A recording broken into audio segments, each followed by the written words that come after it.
We,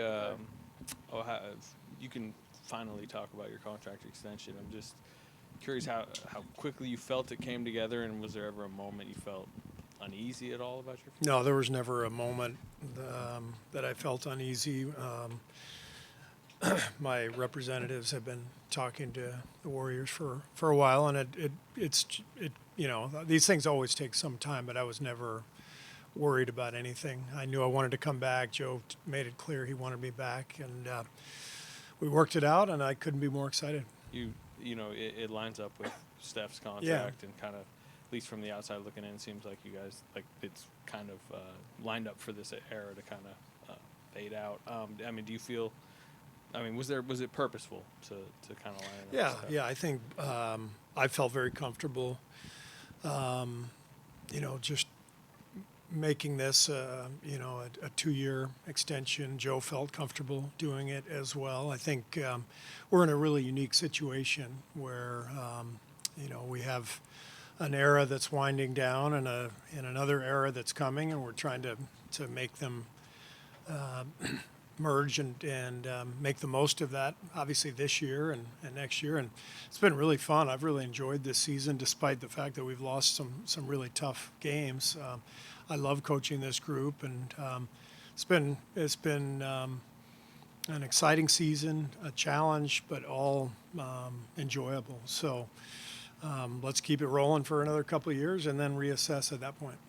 Steve, Chris is coming back tonight. First off, just any restrictions for him minutes-wise? Yeah, no restrictions.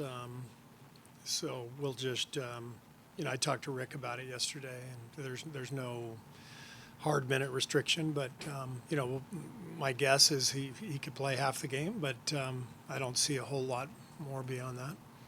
How tricky is it going to be folding him into this rotation that's already so many guys deep, and how does now Clay coming off the bench also maybe add a couple more wrinkles and challenges to just dividing up all these guys' minutes? Yeah, we clearly we have a lot of guys who are qualified to be out there, and we've talked about it as a team. I've talked to guys individually.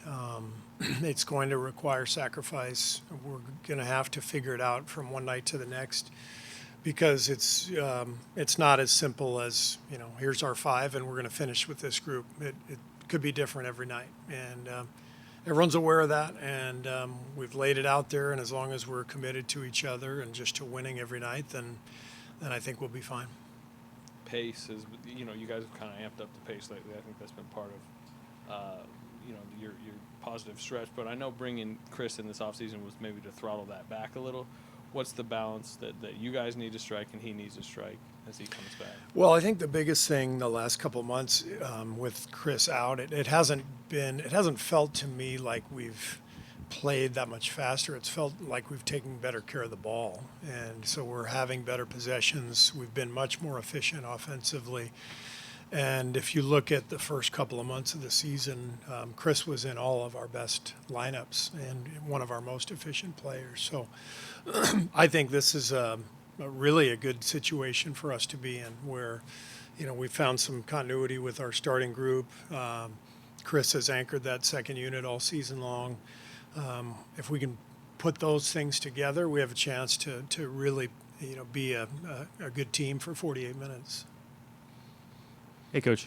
Last time these two teams played, Jordan Poole had 25 points, but he started that game, and he's now switched to a bench role, which was similar to what he did when he was on the Warriors. How do you foresee his effectiveness maybe changing now that he's going back to a bench role? Well, we know Jordan well. He's a talented player. He's explosive. I liked having him come off the bench because it's very comforting as a coach to know you got a guy who can put up points off the bench. And usually you've already got a couple guys in your starting lineup who are going to put up some points. So it's nice having a weapon like that in reserve. But obviously every team's different, and every coach has to decide for himself, whatever lineups make the most sense. Steve, I know there's a ton of moving parts to Jordan and you guys. I get that. What I'm wondering is, what do you think his arc is as an NBA player going forward? What do you think he's capable of?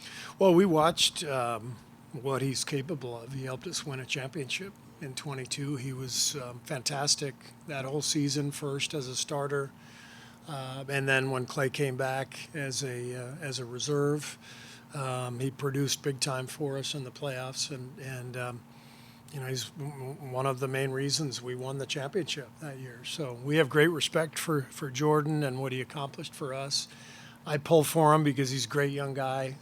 I really want him to, to reach his potential and get to a place where he's, really playing at a high level again. And as I said, we saw it, so we know he's capable of it. One of the things that they say about him is that he does work very hard at his game. That is an important. It's important to him to try and be good. How do you kind of rein in the casualness, if that's the right word, of how he sometimes plays with the fact that he does work very hard at it when he's trying to get better as a player? Yeah, I mean, those are all things that we used to discuss. He was in the gym more than anybody. He loves the work, and I think we always tried to just show him Steph and Clay and the players they were when they were young players, and how much better they got defensively, how much stronger Steph got in particular. I think for us it was always, we felt like we had really good role models for him, and it was a very healthy situation, for him to learn from some older guys, and I think that happened. I think Steph and Clay, I think they were really helpful for Jordan and helped him, from his first year to his third. It was just dramatic improvement, and that's because of all the work he put in. Andrew's out for personal reasons. I mean, do you have any sense of if this is just quick thing or? We don't know. We'll just respect, obviously, respect Andrew's wishes for this to remain, just private and for personal reasons, and we'll just we'll go from there. We'll start Moses tonight in his spot. Moses has been fantastic as always, just staying ready, putting in the work, producing when called upon, and so this is a good opportunity for him. I think he's earned this, and it allows us to keep our bench unit intact. Chris will play in the minutes that Lester's been playing.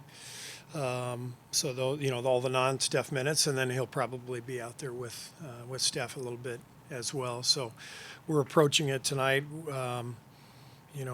just trying to make the shift with Wiggs out, and but I didn't want too many changes, so it felt good to start Moses and keep the bench unit intact. Hey, Steve, I know it's not terribly relevant for tonight, but I wanted to ask about Pat Spencer. And when you first heard of a 4-year lacrosse player who now is good enough to reach the NBA, what your thoughts were, and also you mentioned in the new era, the possibility of the merging of the going from one to the next. What's the possibility, the realistic possibility that he can be a part of that new era?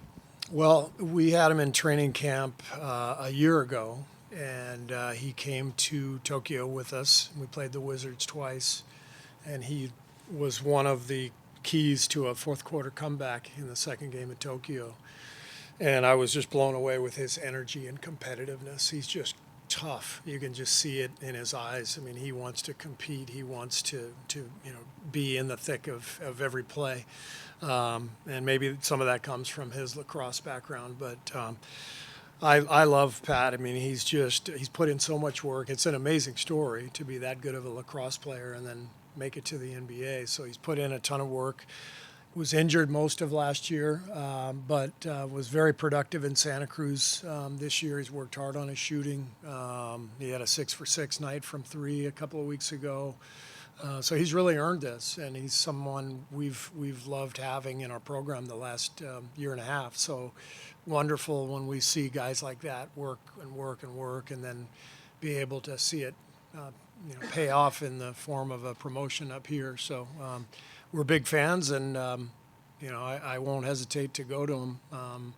We've had a lot of two-way guys here and Santa Cruz players who have helped us win games. Even a couple weeks ago with Lester Quinones and Guy Santos. So if the situation calls for it, we'll put Pat in.